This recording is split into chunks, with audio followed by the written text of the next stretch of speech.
네, 오늘 이 성경은 모르는 사람이 없을 거예요. 유치원 때부터 크게 들었던 얘기인데, 이 내용의 핵이 뭐냐면 마리아가 옥합을 깨서 예수님께 부었는데, 마태, 마가는 머리에 부었다고 하고 요한 사도는 발에 부었다고 돼 있어요. 그리고 머리를 풀어서 예수님 발을 닦아드렸다. 그때 예수님이 이 복음이 전파되는 곳에 이 여인의 이 행실을 기념하라, 이렇게 그려진 메시지예요. 이 말씀을 들으면 여러분은 언뜻 뭐가 떠오르냐면, 또 헌신에 대한 이야기하는 모양이구나. 미리 감을 잡고 딱 거부합니다. 마리아는 마리아지 내가 누군데 하냐, 이럴 거예요. 그러지 마시고 이 본문에서 등장인물을 가만히 보세요. 이때 예수님을 죽이기 위해서 그 예루살렘 공유는 작전을 짜요. 오면 어떻게 죽일까? 전략을 짭니다. 이게 그들이 모여서 기도하면서 한 것은 예수님을 죽이는 거였어요. 근데 가야바의 집에서 한단 말이죠. 가야바의 집에서 예수님이 잡혀서 그 뜰에서 3일간 고초를 당하시고 십자가에 못 박히시거든요. 근데 가야바의 들에는요, 깊은 우물이 있어요. 물이 없는 우물. 그 속에 예수님을 집어넣어서 묶어서 달아내렸다가 3일간 그렇게 시달리게 막 때리고 막 처참하게 가시덤불 씌워서 막 예수님을 피 흘리게 하고 조롱하고 침뱉고 일이 거기서 일어나요. 그 사람들은 예수님을 어떻게든지 없애는데, 이 사람이 6월절에 사람이 많이 모인 데서 만약 죽이면 폭동이 난다. 그러니까 이거를 어떻게 처리해야 되냐. 죽이기는 반드시 죽인다. 근데 어떻게 처리할까? 이걸 계획하고 있는데, 예수님이 지금 베다니로 오셨어요, 그날. 근데 그 집에 들어갔는데 그 집에서 잔치를 열어줘요, 예수님에게. 근데 그 집의 주인은 시므온이란 말이에요. 그럼 보세요. 나병 환자 집에서 잔치를 열었다는 것은 어떤 일이냐면 고쳐졌다는 얘기예요. 아멘. 그 병이 안 고쳐졌으면 그 시몬은 그 집에 있을 수가 없어요. 어디로 쫓겨났지. 근데 예수님이 그 집에 왔고, 그 집은 예수님 오시니까 너무 좋아서 감사해서 나병을 고쳤으니까 잔치를 열었다는 거예요. 근데 그 앞에 몇 사람의 등장인물이 나타납니다. 뭐라고 성경이 기록하냐면 12장에서 1절을 보시면 자, 한번 볼까요? 6월절 엿새 전에 예수께서 베다니에 이르시니 이곳은 예수께서 죽은 자 가운데서 살리신 나사로에 있는 곳이라. 그런데 2절 봅니다. 거기서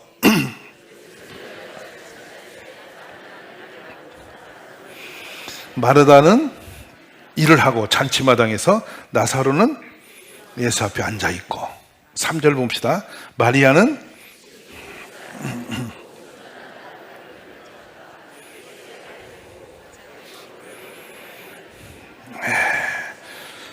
그냥 4절에 가면요, 또 등장인물이 바뀝니다. 제자 중 하나로서 예수를 잡아줄 가룟 유다가 말하되 5절에 이 향유를 어찌하여 300데나리온에 팔아 가난한 자에게 주지 아니하겠느냐, 이렇게 하는데 6절부터는 저자인 요한이 그 사람이 어떤 인간인지를 써줘요.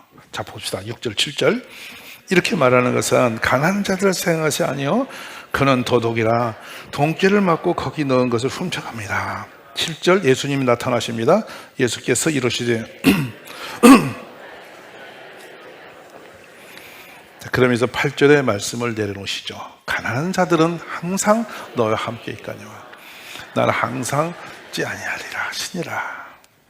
성경 전체에서는 그 메시지를 이사야서부터 계속 풀어주세요. 우리의 허물과 죄를 덮어씌워서, 아멘. 가장 악하고 가장 더럽고 가장 못나고 가장 추한 것을 다 덮어씌워서 그 죄인들의 허물과 죄를 짊어져서 세상에서 돌을 맞고 매를 맞고 처참하게 죽임을 당해서 우리의 죄를 대신 짊어지고 가게 하시기 위해서 우리를 사랑하신 아버지 하나님이 아들에게 그 죄를 다 덮어씌워서 내보내신 거야. 아멘. 흠모할 것이 없는 사람이에요. 어디를 봐도 좋은 모습이 보이질 않아요. 그러니 예수님 자체로서는 얼마나 힘이 들었겠냐고. 그런데 그 모습으로 지금 예수님은 혼자만 아는 거야. 아무도 몰라. 다음 주에 십자가에서 찢어져 죽이심 당하는 거야. 지금 그 길을 향해서 오늘 금요일 날 이 베다니의 시몬의 집에 오셔가지고 이제 그곳에 와서 잔치가 열리니까 거기 계시는 거야. 근데 토요일 날 이제 잔치가 쫙 열렸어요. 다음 주 금요일 날 죽으심 당해요. 근데 앞전 토요일 날 베다니 시몬의 집에서 잔치가 열렸는데 마르다는 항상 일만 해. 여기 보면 은혜 자리가 안 와. 맨날 일을 해. 교회 오셔도 맨날 몸으로만 고생해. 영적인 뒤로 안 와. 우리 동네 계실까 안 계실까? 여기 이제 교회에 판이 벌려졌어요. 여기 그대로 나타나. 몸으로는 충성한데 영적이질 않아. 마르다 하면 여러분은 영적으로 느껴져? 안 느껴져? 아마 우리가 믿음이 없고 영이 아니라도 이거는 감이 와. 이 사람은 봉사는 많이 하는데 영적이질 않구나. 근데 또 꼭 필요해. 이 사람이 없으면 밥을 못 해요. 맞아. 그러니까 마르다는 그냥 밥하는 데는 가는 거야. 근데 예수님 은혜 받는 데 없어. 근데 두 번째 누가 있느냐, 그 여동생은 예수님 모습을 볼 때, 전날 오셨는데 그 모습을 볼 때 가슴에 맺힌 게 있는 거예요. 아스팔트 길이 아니에요. 예수님 자갈밭 험한 길, 지금처럼 구두도 아니에요. 이렇게 판자로 묶어서 걸어든 그거 신고 오신 거예요. 그러니까 이 발에 먼지와 험하죠, 발이. 그래서 손님이 들면 반드시 물을 떠서 발을 씻고 들어가도록 모시는 거야. 에이야. 주인이 물을 안 주면 발 씻을 수가 없어. 근데 예수님이 그냥 그 베다니 시몬의 집에 그냥 들어가 계신 것을 마리아가 본 거란 말이에요. 이건 그랬을 거라는 거, 성경은 없는데 그 상황이 없이는 이 일이 안 일어난다는 거예요. 마리아의 눈으로 보니 너무 마음이 아픈 거야. 우리 예수님이 누구신데, 우리 죽은 오라비도 살리시고 그렇게 훌륭하신 선생님이신데 선생님이 저렇게까지 대접을 받아도 되겠나, 이 생각이 가슴에 울려온 거예요. 그러니까 어떻게 우리 예수님을 좀 잘해드려야 되겠는데 어떻게 해드려야 될까, 그걸 아마 고민 없어 했을 거라. 근데 자기가 갖고 있는 가장 좋은 나드 옥합 향이 있었던 거예요.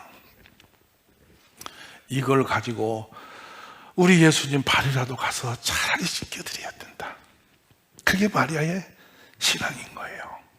그 마음이 거의 쏠린 거야. 그러니까 집에 가서 그 옥합향을 품고 달려와서 그 잔치를 열고 예수님이 저 중앙에 조란히 앉아 계시는데 그냥 달려가서 예수님 머리에 그냥 옥합을 깨뜨려서 부어버리는 거야. 무례한 행동입니다. 어떻게 선생님 머리다가 기름 부습니까? 그래서 요한은 이 부분을 내려서 발에 부었다고 말을 하고 있어요. 어쨌든 옥합향은 깨졌고 예수님께 부어지고, 그것만도 과분하고 놀라운 일인데 이 여인이 머리를 풀어서 그걸로 예수님 발을 닦아드리는 거예요. 걸레와 수건이 자기 머리카락을 풀어서 예수님 발을 닦아. 그래서 향을 뿌려놓고 그걸 닦아드릴 때 예수님이 평소 같으면 피하실 분 아닙니까? 어떻게 발을 머리다 맡겨서 닦으라고 그래요? 근데 예수님 그걸 그대로 받으신단 말이에요. 저는 이게 마리아의 진심 어린 은혜의 고백이라고 믿어요. 참 어찌 보면 머리와 수염은 사람의 권위의 상징이에요. 그래서 나시리는 머리에 칼도 가위도 대지 못하게 했어요. 그리고 수염은 남자의 권위이기 때문에 수염을 건드리는 것은 목을 치는 것 같아요. 자신의 전부예요. 근데 이 여인은 그 비싼 나드향 옥합을 터뜨려 예수님에게 부어놓고 그 머리를 풀어 예수님 발을 닦아드리는 것은 인간이 할 수 있는 최고의 그 애정과 존경의 표현을 다 해놓는 상태예요. 얼마나 놀라워요. 그 은혜 안에 향기가 온 집에 확 퍼지는데 그 향기로운 그 자리에서 한 사람이 열받았어요. 화가 났어요. 왜 화가 났냐면 그 비싼 것 때문에 1년의 노동자의 봉급으로 다 모아야 사는 항이에요. 300데나리온. 하루 일감이 데나리온 1이에요. 그럼 300일 일해서 받은 삭을 가지고 가야 사는 비싼 향이라고. 근데 이 사람이 뭐라고 이제 핑계를 대면서 욕을 하냐면, 이걸 팔아서 가난한 자들에게 주면 얼마나 많은 사람이 도움이 되고 유익을 얻는 걸, 그걸 갖다 부어버린다? 저게 제정신이냐? 이래가지고 막 성질을 내고 그걸 꾸짖는 거예요. 그러니까 예수님이 보다 못해서 야야 이거 하는 일을 내버려 둬라. 그래서 뭐라고 말을 딱 꺼내시냐면요, 여기 아무도 알아듣지 못한 말을 꺼내세요. 얘는 내 장례식을 예비하는 거다. 예수님은 아시기 때문에 그 말씀을 하셨고, 듣는 이에게 뭔 소리인지 어리둥절했어요. 그런데 이건 신학적으로 보면 두 가지 의미를 갖는 거예요. 예수 그리스도세요. 그리스도는 이 히브리 말로 메시아예요. 이 메시아는 해석을 우리 뜻으로 하면 기름을 부음 받은 자예요. 예수님은 기름 부은 자라는 것을 하나님은 그렇게 표현을 하게 하신 거고, 아멘. 그리고 그건 예수님의 장례 때 향을 부었거든. 그 일을 미리 예비하여 한 일이 되어버린 거야. 자, 봅시다. 마리아가 지금 이 예수님 오신 시몬의 집에서 이 일을 수중 들고 가서 옥합을 깨뜨린 것을 신학적으로 알고 했나요? 이게 예수님 장례를 예비하는 거면 메시아 그리스도심을 인정하는 일인 줄 알고 했나요? 전혀 아니에요. 우리 신앙인들이 살아가면서 여러분, 뭔지는 모르는데 나에게 시련도 있고 아픔도 있고 상처도 있고, 뭔지는 모르지만 누가 불러서 어떤 봉사도 시키고, 뭔지는 모르지만 전도도 할 수 있고, 언젠가는 와서 청소도 할 수 있고, 약한 사람이 가서 구제도 할 수 있고, 다양한 일들을 할 수가 있어요, 우리들이. 그러잖아요? 근데 그 일이 신학적으로 어떤 무엇이 되고 이렇게 역사적으로 되어는 프로그램이 이해되어서, 성경이 이해되어서 거기에 맞춰서 사는 사람은 한 명도 없어요. 근데요, 그냥 은혜 받은 대로 가서 살다 보니 그게 성경적이 되어버리고, 살다 보니 그곳에 그 일이 하나님이 하신 일이 되어버리고, 나도 모르게 가서 섬기고 오니까 하나님이 시키신 일이 되어버리고, 지난날 열매 과거를 돌아보니까 그 일이 하나님이 하신 일이었구나, 이것이 느껴지게 되는 거, 이것이 마리아의 삶과 같은 거예요. 여러분이 이렇게 예배드리며 찬송하며 또 이웃을 전도하며 봉사하며, 때로는 남모르게 엎드려서 기도를 하며, 때로는 어디 가서 수고하고 봉사하며, 모든 일들이 내 삶의 육신의 한 장에서 그냥 신앙생활이 때문에 그냥 허덕이고 가는 것 같지만, 돌아보면 그 일이 하나님이 계획하심이라는 거예요. 그 일이 축복된 일이었다는 거야. 그래서 이 마리아가 그 옥합을 터뜨린 그것을 기념하라고 하셨거든요. 기념하라고. 할렐루야. 이렇게 기념하라고 하신 이유가 뭐냐면, 그냥 아따 옛날에 그 베다니의 시몬의 집에서 예수님 오셨는데 마리아가 옥합을 깼다네, 비싼 거 깼다네, 이걸 이렇게 머리로 기억해서 이야기하라는 얘기가 아니에요. 이 기념하라는 것은 그걸 바라보면 너희도 그와 같은 삶으로 살아내라, 잊지 말고 그렇게 해봐라, 이렇게 하는 거예요. 오늘 말씀을 들으시면서 내 평생에 하나님 나라에 기념될 만한 일을 내가 해본 적이 있을까라는 거. 하나님의 역사 속에 내 평생 동에 정말 주님이 기억하시고, 야 정말 잘했다, 내가 너를 통해 참 기쁨을 받는다라고 하는 인정될 만한 어떤 일이 있었던가 하는가. 그런 역사가 내 삶에 있어지기를 기도하시란 말이에요. 은혜를 헛되지 않게 한 마리아란 말이에요. 저는 이 마리아의 이 역사가 오늘 우리의 삶의 고백됨이 있기를 간절히 원해요. 인생 허무한 거예요. 바람처럼 가버리는 거예요. 잠깐 눈을 뜨고 보면 벌써 40, 50, 60 휙 가버리는 세월이에요. 무엇을 위해 살았는지도 모르고 살아내는 인생이에요. 근데 우리 모든 사람은, 교회 안에 있는 사람은 한 사람도 빠짐없이 은혜 없이 온 사람은 없어요. 그리고 눈을 감아버려도 영생의 구원은 있는 거잖아. 이건 은혜예요. 예수님이 나의 죄를 해결하신 건 분명하잖아. 그리고 주님이 부활하신 같이 나도 부활할 걸 믿는 거잖아. 이런 모든 역사 속에 우리가 있어서 오늘 그 은혜 때문에 여기 있다는 거예요. 그렇다면 그 은혜의 가치가 헛되지 아니하도록 우리 모두가 깨어있기를 바란다 이 말이에요. 저는 그런 생각을 해요. 목사 되고 난 뒤에 제가 경험된 일인데, 제 고백에서 참 죄송합니다. 하루도 쉬지 않았습니다. 휴가도 가지 않았습니다. 왜냐하면 딱 목사 안수 받는데 제 앞에 140명 정도 성도가 전도되어서 오셨더랬는데, 그 보령에서 제가 이 목사 안수를 받는 날 이렇게 안수 받으면서 고백한 게 있어요. 내가 살아도 주를 위해 살고 죽어도 주를 위해 죽는다. 내가 사나 주나 죽으나 주의 것이다. 이 고백 하나 갖고 시작했어요. 90년 11월 4일 마당에 개척할 때도 제가 종은 주인을 기쁘시게 해드리는 데 하나뿐이다. 바로 이 말씀을 다시 고백을 했어요. 모든 오신 목사님들 앞에서 제가 사나 죽으나 주의 것으로 살아가 갑니다. 폼 잡고 하는 말이 아니에요. 왜 이 고백이 더 절박하게 오느냐면, 제 평생에 부모님에게 이렇게 누리고 주셔서 제가 가지고 온 것이 거의 없어요. 근데 이 목회자의 길을 나섰을 때 하나님이 제 발걸음 걸음 속에 주신 은혜가 너무 커. 상상할 수가 없는 거야. 어떻게 그렇게 맞춤보다 더 정확하게 그렇게 은혜 속에 인도하시는가. 교회를 섬기다 보면 내 것이 다 사라질 수밖에 없고 내가 헌신될 수밖에 없는 그 자리인데요, 세상 사람들은 세상의 위치에서 모든 게 무너지면 다 눈 감고 유명해요. 근데 저는 세상 사람에게 하나님 이렇게 하시는 것만큼 제가 받아본 적이 없었던 인생인데요, 하나님이 이 교회에 터를 살 때부터 7년 전부터 예비하신 것을 그렇게 눈물로 천 원 쌓아서 이 땅과 교회 지을 수 있는 그 준비를 해오셨다가, 제가 그곳에 우연히 가게 만들고 만나게 하시고, 그 교회가 결의해서 다른 곳에 쓸 돈을 쓰지 못하고 돌려서 이리 그걸 보내실 때,